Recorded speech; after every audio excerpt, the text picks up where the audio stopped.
किशोरी जी के अनन्य भक्त, लाडली जी के अनन्य भक्त,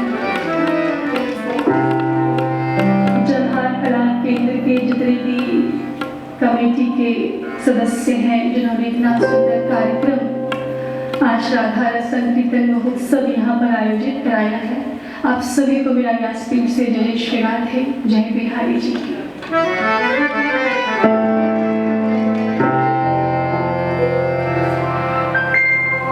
एक बार सभी बड़े भाव से कहेंगे श्री राधे। कितना सुंदर नाम है ना श्री राधा। एक संत बड़ा अच्छा भाव कहते हैं, पता है राधा का मतलब क्या होता है? जो हमारे जीवन में श्री कृष्ण नाम की धारा बहा दे वही श्री राधा है। जिनके आने से भगवान श्री कृष्ण का बिन बुलाए प्रवेश हमारे जीवन में हो जाए, उनका नाम श्री राधा है।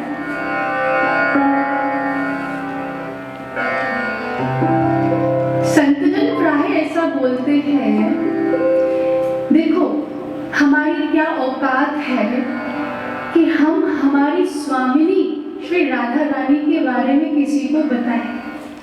वो तो महारानी है, ब्रजमंडल की महारानी है। कई बार लोग उससे पूछते हैं कि ये राधा कौन है, तो सरल शब्दों में समझा जाए, भगवान श्री कृष्ण का शास्त्रों ने एक नाम लिया, आत्माराम। क्या नाम लिया? आत्माराम। आत्माराम का अर्थ होता है जो अपनी आत्मा में रमण करता है, उसको आत्माराम कहते हैं। तो अगर मैं आपसे प्रश्न करूं कि ब्रह्म कौन है, तो आप कहेंगे श्री कृष्ण ब्रह्म है। तो जो श्री कृष्ण की आत्मा है उनका नाम श्री राधा है। जगत को आनंद श्री कृष्ण प्रदान करते हैं, और श्री कृष्ण को भी अगर कोई आनंद प्रदान कर सकता है तो उनका नाम श्री राधा है। ब्रह्म की आह्लादनी शक्ति का नाम है श्री राधा। हम सब ब्रह्म श्री कृष्ण की पूजा करते हैं, लेकिन आपको आश्चर्य होगा कि वह ब्रह्म श्री कृष्ण श्री स्वामी राधा रानी के चरणों की सेवा करता है। अनंत कोटि ब्रह्मांड में जितनी सुंदर वस्तुएं हैं, उन सबसे अधिक सुंदर, सबसे अधिक शक्तिमान, सबसे अधिक सामर्थ्यवान अगर कोई चीज है तो वो श्री कृष्ण है।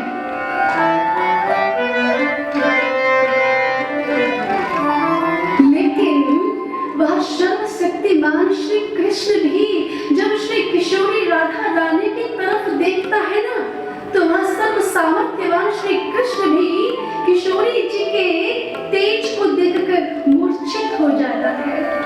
अब आप समझ लीजिए कि श्री राधा रानी कौन है, कि जिनको देखने के बाद भगवान श्री कृष्ण भी स्वयं मूर्छित हो जाते हैं। कितना अलौकिक तेज होगा स्वामी जी का, कितना अद्भुत तेज होगा, इतनी अद्भुत कांति होगी। इस पूरे संसार में जितनी ताकत है ना, उससे 10,000 गुना ज्यादा ताकत श्री हनुमंत लाल की एक भुजा में है। और श्री हनुमान जी महाराज की भुजा में जितनी ताकत है ना, उसकी 1,00,000 गुना ज्यादा ताकत श्री बलराम जी की एक उंगली में। और बलराम जी की उंगली में जितनी ताकत है ना, उसकी 1 करोड़ गुना ज्यादा ताकत भगवान श्री कृष्ण की मुस्कुराहट में है। और भगवान श्री कृष्ण की मुस्कुराहट में जो ताकत है ना, उसकी 1 अरब खरब गुना ज्यादा ताकत मेरी किशोरी राधिका रानी की दृष्टि में है। तो आप समझ लीजिए कि श्री किशोरी जी, श्री राधिका रानी जी कितनी पावरफुल है। ब्रह्म की आह्लादनी शक्ति का नाम है श्री राधा। और हमारे संत जन ने गा दिया भैया, राधा राधा रटत ही सब व्याधा मिट जाए, और कोटि जन्म की आपदा श्री राधा नाम से जाए। एक बार आपको आश्चर्य होगा कि किशोरी जी का नाम कितना पावरफुल है, कि जब कोई व्यक्ति एक बार अपने मुख से श्री कृष्ण कहता है ना, तो दुनिया में जितने देवी देवता है ना, सब उस व्यक्ति की रक्षा करते हैं, छत्र बनकर खड़े रहते हैं। क्यों भैया? इसने भगवान श्री कृष्ण का नाम लिया, ये भगवान श्री कृष्ण का भक्त, इसकी रक्षा कर रही है, इसकी हम रक्षा करेंगे। सब देवी देवता छत्र बनकर खड़े रहते हैं, उस भक्त की रक्षा करते हैं। लेकिन आपको पता है, जब कोई व्यक्ति एक बार अपने श्री मुख से श्री राधा कह देता है, तो स्वयं भगवान श्री कृष्ण उस भक्त की छत्र बनकर रक्षा करते हैं, खड़े रहते हैं कि इसने मेरी राधा रानी का नाम लिया है, इसने मेरी किशोरी जी का नाम लिया है, मुझे इसकी रक्षा करनी पड़ेगी। शास्त्र ऐसा कहता है कि भाग्योदयेन बहुजन्म समर्जितेन सतसंगम च लभते पुरुषो यदा वे अज्ञान हेतु कृत मोह मधान्धकारनाश्रम विदाहे तदो दयते विवेकः। किसी एक जन्म का नहीं, बहुजन्म समर्जितेन। ध्यान रखना, जब बहुत से जन्मों के पुण्य जब इकट्ठे हो जाते हैं ना, तब हमें भगवान का नाम सुनना कहीं रास आता है। अगर हमें एक सेकंड का सत्संग अगर हमें मिल गया, तो समझ लें कि आज भगवान हमारे ऊपर बहुत मेहरबान है, वरना मिलता नहीं है। सत्संग का अर्थ क्या होता है?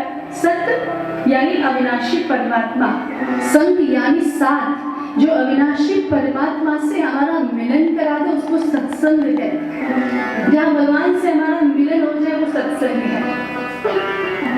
तो सत्संग, अगर भगवान की कथा हमें सुनना रास आ रहा है, मन लग रहा है भगवान की कथा सुनने में, तो ये भगवान की बहुत बड़ी कृपा है। क्योंकि कई बार कथा सुनते सुनते मन नहीं लगता है ना, शरीर तो बैठा हुआ है यहाँ पे, मन बाहर भटक रहा है। दुनिया में सबसे ज्यादा जो तेज गति होती है ना, वो मन की होती है। अब अगर शरीर से जयपुर से वृंदावन जाएंगे तो कितना समय लगेगा? 5 घंटे ट्रैफिक के साइड लगा लेते हैं ना, है ना, 4-5 घंटे लगेंगे ना। और मन से अभी पहुंचे, वृंदावन की गलियों में माखन खा रहे हैं, मिश्री खा रहे हैं, शॉपिंग कर रहे हैं, तो आप सोचे कि मन कितना तीव्र है। और ये मन अगर भगवान का नाम सुनने में लग गया तो उनकी कितनी बड़ी कृपा होगी। भगवान श्री कृष्ण से अर्जुन ने भगवत गीता के 6 अध्याय में एक प्रश्न किया। क्या प्रश्न पूछा? अर्जुन कह रहे चंचलम हे मनः कृष्ण प्रमाति बल मद्गणम तस्याहं निग्रहं मन्ये वायोरे सुदुष्कर। अर्जुन कह रहे भगवान हम अपने मन को आप पे लगाना चाहते हैं, पर लगाए कैसे? ये हमारे कंट्रोल में नहीं है। और किस प्रकार से कंट्रोल में नहीं है कि जैसे हम पवन को अपनी मुट्ठी में नहीं ले सकते, हम वायु को अपनी मुट्ठी में ले सकते हैं क्या? चारों तरफ है लेकिन फिर भी हम पवन को ले नहीं पा रहे। अर्जुन कह रहे जैसे पवन को, जैसे वायु को हम कंट्रोल नहीं कर सकते ना, वैसे ही इस मन को हम कंट्रोल नहीं कर पा रहे। हम क्या करें? कैसे हम अपने मन को आप में लगाएं? हम भजन करना चाहते हैं लेकिन मन नहीं लगता हमारा, कैसे लगाएं? तो भगवान श्री कृष्ण भगवत गीता के 12वें अध्याय के 11वें श्लोक में क्या कहते हैं? अर्जुन एक सॉल्यूशन है क्या? अथैत्य तप्य सक्तोस्य कर्तुम मद्योपमाश्रिता सर्व कर्म फलत्यागम ततः कुर्यात्मवान। भगवान ने कहा अर्जुन एक उपाय है इस मन को भगवान चरणों में लगाने का। क्या? अभ्यास, प्रैक्टिस किया जाए, रोज आसन पर बैठा जाए, रोज भजन किया जाए।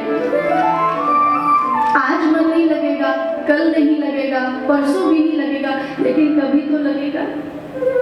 अब हम एक कमरे की सफाई, आज हमने सफाई कर दी, झाड़ू पोछा सब लगा दिया, और आज कल या फिर 1 महीने के लिए कमरे को ताला लगा के बंद कर दिया, तो 1 महीने बाद जब कमरे को खोलेंगे तो क्या होगा? जाले लग जाएंगे, धूल आ जाएगी, मिट्टी आ जाएगी। तो कमरे को रोज साफ सुथरा रखने के लिए उसकी नियमित रूप से साफ सफाई होना जरूरी है, तभी साफ रह पाएगा। वैसे ही अगर इस मन को हमेशा भगवान के साथ कनेक्ट करके रखना है, उसका एक ही उपाय है कि रोज इस मन को भगवान के चरणों में लगाने की कोशिश की जाए, प्रैक्टिस किया जाए। और हरवंश राय बच्चन जी की एक कविता तो आपने सुनी होगी कि कोशिश करने वालों की कभी और लहरों से डरकर नौका। तो अगर हम रोज अभ्यास करें, रोज साधना करें, रोज प्रैक्टिस करें तो हमारा मन लग जाएगा। अच्छा, दूसरी बात ये भी है कि कई बार लोग हमें कहते हैं कि जब हम सत्संग में जाते हैं, कथा सुनते हैं, हमें नींद आना शुरू हो जाती है। आप में से किसी को आ तो नहीं? एक तो मुझे दिखाई भी नहीं दे रहा है, आ भी रही होगी तो भी नहीं पता चलेगा। आ रही है? चलो बताया, सही तो। कई बार लोग ऐसा कहते हैं कि कथा सुनते सुनते, भगवान का भजन करते करते, माला जपते जपते हमें नींद आ जाती है। हम क्या करें? अब जिनको नींद आती है उनसे मेरा एक प्रश्न ईमानदारी के साथ उत्तर दीजिएगा। अगर कोई रात के 2 बजे आपको फोन करे और आपको फोन करने के बाद बोले कि मेरे पास 100 करोड़ है, कितना करोड़ है? जोर से बोले, कितना करोड़ है? मेरे पास 100 करोड़ है। और इस समय अगर रात के 2 बजे अगर तुम नोटों की गड्डियों को गिनने में मेरी मदद करोगे तो मैं 50 करोड़ तुमको फ्री में दे दूंगा। अब बताना, रात के 2 बजे किस किस को नोट की गड्डी गिनने में नींद आएगी? महाशय जी आपको आएगी क्या?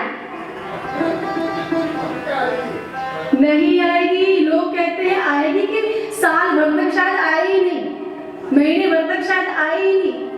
महाराज नोटों की गड्डी गिनते समय कोई नींद आती है क्या? अरे आएगी तो वो भी भाग जाएगी। इसका मतलब आप समझते हैं? इसका एक ही मतलब होता है कि हम लोगों ने नोट की गड्डी को अपना मान लिया है। नोटों की गड्डी के साथ हमारी आसक्ति हो गई है, हमारा अटैचमेंट हो गया, हमारा लगाव हो गया है। तो जो आसक्ति, जो लगाव, जो मोह हमें नोट की गड्डी से है ना, वही आसक्ति अगर इस माला से हो गई ना साहब, तो माला जपते समय नींद नहीं जाएगी और आएगी तो फिर भाग जाएगी। सीधा सा उत्तर है कि हमें सांसारिक वस्तुओं से लगाव है, सांसारिक वस्तुओं में हमारी आसक्ति है, लेकिन हमने तो कभी भगवान से प्रेम ही नहीं किया, हमने तो भगवान से कभी आसक्ति ही नहीं की। और मैं हमेशा एक बात कहती हूँ कि देखो, हो सकता है कि शायद श्री कृष्ण हर समय आपके लिए उपलब्ध ना रहे, लेकिन एक बात ध्यान रखना कि मौके पर जरूर उपलब्ध हो जाएगा। दुनिया हर समय उपलब्ध रहती है, लेकिन मौके पर गायब हो जाती है। यही अंतर होता है मौके संसार के लोगों में और श्री कृष्ण में।